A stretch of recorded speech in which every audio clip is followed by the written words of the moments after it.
secret longtemps gardé, France Brel, la fille de Jacques Brel, a fait des révélations surprenantes concernant l'enterrement de son père. Elle affirme n'avoir jamais pu assister à ses funérailles. Tout le monde pense que nous avons pris l'avion pour les Marquises, mais nous n'y avons pas été invités. La famille n'a pas été conviée à son enterrement. Petit retour en arrière, après la mort de Jacques Brel en 1978, sa mère, ses 2 sœurs et France sont rentrées à Bruxelles. Seule Madly Bamy, la compagne de Jacques depuis 1971, sa mère et l'impresario ont accompagné le cercueil. Madly publiera l'année suivante un livre racontant leur histoire d'amour et qualifiant la famille de « très méchante ». France Brel explique que, 50 ans après, elle peut enfin raconter. Aux Marquises, Madly a fait le vide autour de lui. Jacques Brel repose au cimetière d'Ivaoa, dans les îles Marquises, un endroit qu'il avait découvert lors d'un tour du monde à la voile et auquel il était profondément attaché. La famille avait financé l'emplacement de la tombe, mais n'a pas pu choisir la pierre tombale, commandée et payée par Madly. Même un procès pour la remplacer a été perdu. France raconte: elle nous a renvoyé notre plaque par la poste. Sa tête à côté de la sienne, c'est la continuité d'une appropriation. En douceur, elle a fait un travail pour écarter tout le monde et s'imposer. France Brel n'a pu se recueillir sur la tombe de son père qu'en l'an 2000, 22 ans après sa mort. Une histoire de famille complexe et bouleversante qui nous rappelle que parfois, la notoriété et l'amour peuvent créer des divisions, même au sein des familles. Et tout de suite direction Los Angeles où Kim Kardashian vient une nouvelle fois de monter au front. Cette fois, pour défendre sa fille North West, âgée de 12 ans. Depuis quelques jours, North a posté plusieurs vidéos TikTok, gérées avec sa mère, où elle apparaît avec un look goth punk très appuyé. Faux tatouages sur le visage, faux piercing, grills, extensions, maquillage très sombre. Et évidemment, Internet s'est embrasé. Beaucoup jugent le style inapproprié pour son âge, d'autres accusent Kim et Kanye de laisser une enfance sexualisée ou d'encourager une esthétique trop mature. Mais Kim Kardashian n'a pas laissé le débat s'installer. Sur TikTok, elle répond simplement mais fermement: ce n'est vraiment pas un problème. Traduction, occupez-vous de vos vies, ma fille expérimente, point final. Et ce n'est pas la première fois que North se choque ou bouscule. Début octobre, elle avait déjà montré un vrai piercing microdermal sur son majeur, ce qui avait déclenché un tollé. Et à l'époque déjà, Kim s'était interposée.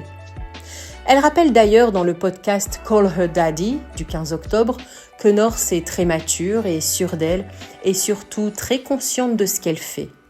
Kim raconte même que sa fille analyse ses propres looks, revient dessus, en change, bref, elle construit son identité et explore. Et Kim assume totalement cette liberté. Elle veut s'exprimer comme elle veut, c'est son style, son âge, et l'adolescence, c'est fait pour expérimenter. Pour les Kardashian, l'expression personnelle passe avant le regard des internautes. Et que ça plaise ou non, North est déjà une icône de style en devenir. Un peu rebelle, beaucoup créative, et définitivement pas prête à rentrer dans les cases. Une nouvelle qui fait rayonner le cinéma français.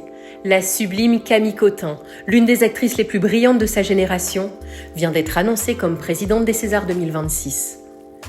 L'Académie a dévoilé l'information jeudi matin, saluant une actrice talentueuse et engagée qui incarne, je cite, « la vitalité du cinéma français d'aujourd'hui ». Et c'est plutôt vrai, Camille Cottin a une trajectoire unique. Elle passe de la comédie pure au drame le plus intense avec une facilité déconcertante. Souvenez-vous, elle a été révélée sur Canal+ dans la série Connasse, créée par Héloïse Lang et Noémie Saglio, et elle a explosé ensuite dans 10%, la série qui l'installe définitivement dans le cœur du public français. Et puis ensuite, elle a rayonné à l'international avec Killing Eve. En 2016, elle décroche même une nomination au César du meilleur espoir féminin pour Connasse, princesse des cœurs. Depuis, Camille Cottin navigue entre les registres.